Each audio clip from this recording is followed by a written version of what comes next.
आणि आता राज्यातल्या बातम्यांकडे आपण वळूयात। फडणवीसांवरील टीकेवरून राणे आणि मनोज जरांगे यांच्यामध्ये जुंपली आहे। सन्मान करतो म्हणून वारंवार फायदा उचलू नका असं मनोज जरांगे यांनी म्हटलं।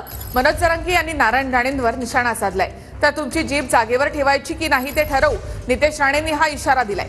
तर माझ्या नादी लागाल तर पश्चाताप होईल असा पलटवार जरांगेंनी केला आहे। जरांगे तुतारीचा माणूस असा आरोप त्यानंतर नितेश राणेंनी केला। जरांगेने आमच्या नेत्यांबद्दल बोलू नये, देवेंद्र फडणवीस यांच्यावर बोलू नये। देवेंद्र फडणवीस हे पक्षाचे आहेत, भाजपचे नेते आहेत, तर त्यांच्यावर बोललं तर आम्ही बोलणारच। देवेंद्र फडणवीस सत्तेत म्हणल्यावर सत्यालाच भांडायला लागेल ना। आम्ही तुमचा सन्मान करतोय, आम्ही तुम्हाला ब्र शब्दानं दुखवत नाहीत राणे घराण्याला। याचा अर्थ तुम्ही ती संधी पकडून काही तोंड सुख जर घेणार आणि देवेंद्र फडणवीसला खुश करणार तर देवेंद्र फडणवीसला वाजवत असतो आणि मग तुम्हाला बी सोडणार नाही।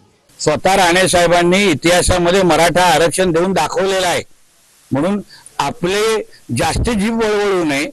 तुला राणे साहेबांवर बोलण्याची अगर तू हिंमत करशील तर आम्हालाही आमच्या पद्धतीने उत्तर द्यायला चांगलं जमतं। पहिलं मागे असलेल्या शिवाजी महाराजांचा पुतळा बाजूला कर, गळ्यातला भगवा बाजूला कर आणि मग हे भाषा वापर ना। म्हणून राणे साहेबांबद्दल आणि फडणवीस साहेबांबरोबर परत जीभ वळवळली, मग ती जीभ जागेवर ठेवायची की नाही आम्ही ठरवू। तुम्हाला जर थांबवायचं असलं तर थांबवा, माझ्या नादी तुम्ही लागू नका। जीभ वळवळ फेरफेर ही भाषा तर मला शिकूच नका तुम्ही, तुम्हाला लय पश्चाताप येईल। मग मी तुम्हाला पुन्हा एकदा संधी देतोय, तुम्ही निशाने व्हा।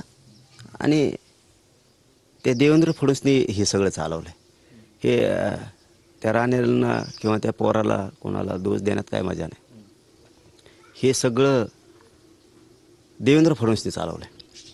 त्यांनी हे मराठ्यांचे लोक ज्यांना ते तुकडे फेकतो रोज देवेंद्र फडणवीस।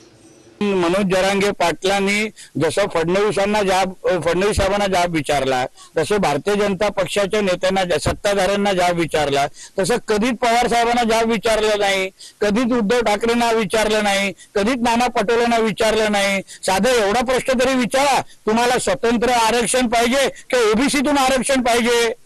मग यापेक्षा तुतारी वाजवत फिर राज्यामध्ये, कारण की तू तुतारीचाच माणूस आहे, जगाला कळलेला आहे। आता रात्री तुतारी वाजवायची आणि सकाळी उठून भाजपवर टीका करायची, हा आता तमाशा जास्त महाराष्ट्रात चालणार नाही। देवेंद्र फडणवीसने आणखीन एक दुसरी टोळी तयार केली, आमच्यातलेच काही फोडून असे त्यांनी 5-6 टोळ्या केलेल्या। मी एकटा पुरून उडतो यांना सगळ्याला, काही अडचण नाही। राणे साहेबाच्या घरातल्या कुणीच बोलू नये असं माझं म्हणणं आहे। राणे असंही म्हटलेत की जरांगे पाटील रात्री तुतारी वाजवतात, तुम्ही वाजा, 2-3 घ्या इकत, रातभर फुकीत बसा, मला काय घेणं। तुम्ही ते ढोहा घ्या मोठा।